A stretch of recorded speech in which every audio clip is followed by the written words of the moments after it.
Hello, my beautiful friends. Thank you for tuning in.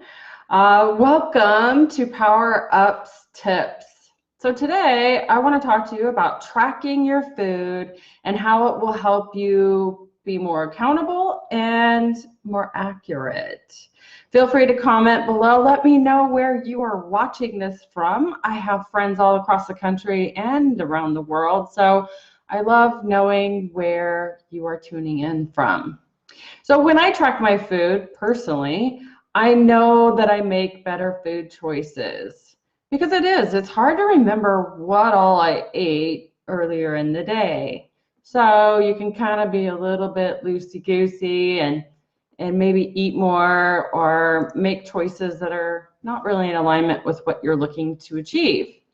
So tracking all those little extras is also important. What do I mean by that? Well, I mean like the coffee creamers, the sugars, the condiments, the candies, those little candy bowls that you walk by and grab a little handful. Maybe that extra apple that you ate, what is it supposed to be, 1 apple a day? Maybe you're having 2 or 3 apples a day. Maybe it's those drinks that you get at the drive-thru. Are you calculating those things, or are you just letting that slide? I know that we're all really, really busy, but if you take the time and track, you will realize you're probably consuming way more calories than you want to admit to. The simplest way and the way that I recommend starting to do it is just with a simple notebook.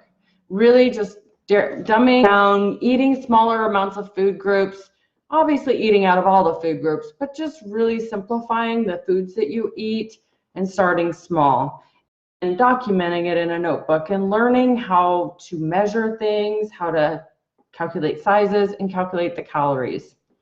The apps that are out there are nice and they're helpful and kind of handy, but any of the apps that count macros that are open, which means that anybody can kind of plug in their own macros, are going to be a little bit off.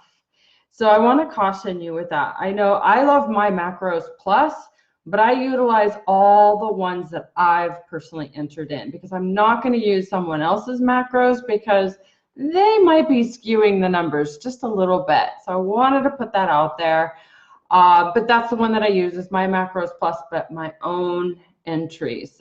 Benefits to apps are definitely, for me, is when you're eating the same thing over and over again every single day, you can just copy it over to the next day. It's real simple. And then you can edit if you maybe had some food swaps or some small changes. So that is definitely a benefit of an app. My Macros Plus, I can't remember what I pay for that. I think on an annual basis, it might be $15.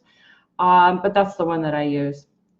You might be shocked to find out how many calories that you're forgetting, kind of like what I talked about earlier, especially like the coffee creamers and all the little extras.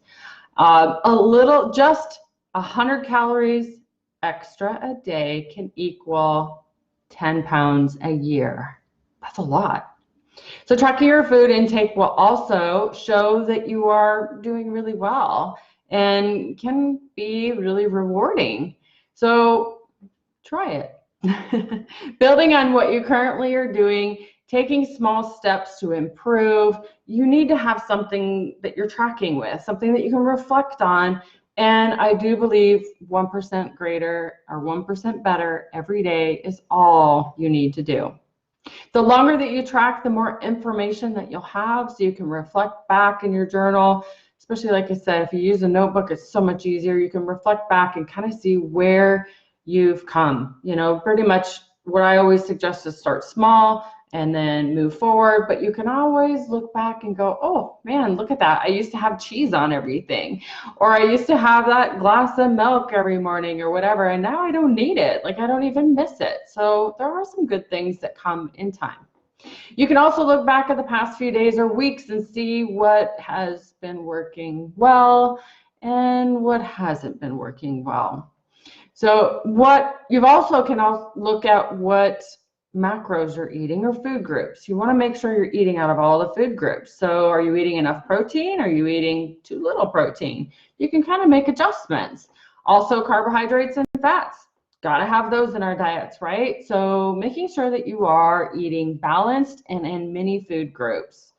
Making sure you're eating a variety of foods. This information can help you reach your goal and feel really good too, because your energy is important too. Also, keeping track of your progress, it'll make it easier if you have these food journals to really know what you are eating, and maybe you can find out if you have some food sensitivities, because the next time you go to your doctor and you want to talk to them about something, it's really nice to bring that notebook in or the app and be able to reflect on what you're eating. Again, I think the journal, the written down journal, is a huge benefit because they're not going to want to sit there while you toy around with the app. But anyways, having that when you go into your doctor's appointment, that journal, that notebook that kind of has it all outlined, what you're eating on a daily basis, might pinpoint some food allergies or intolerances. Sometimes the reactions to food doesn't happen right away. It's kind of what a lot of people think. Oh, well, if I eat dairy, I'm going to have that pain right away. No, your reaction might be 2 days away, and it might be from an acne breakout. Everybody reacts differently to food. But if you want to continue this conversation on a phone call with me, I'd love to talk to you.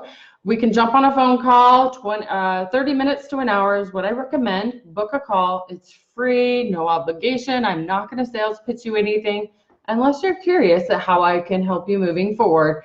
But other than that, if this has been useful, if you've learned something, please comment below. Let me know what you learned, or just say hi, give me a thumbs up, give me some hearts. I love the love. And as always, stay beautiful. Bye.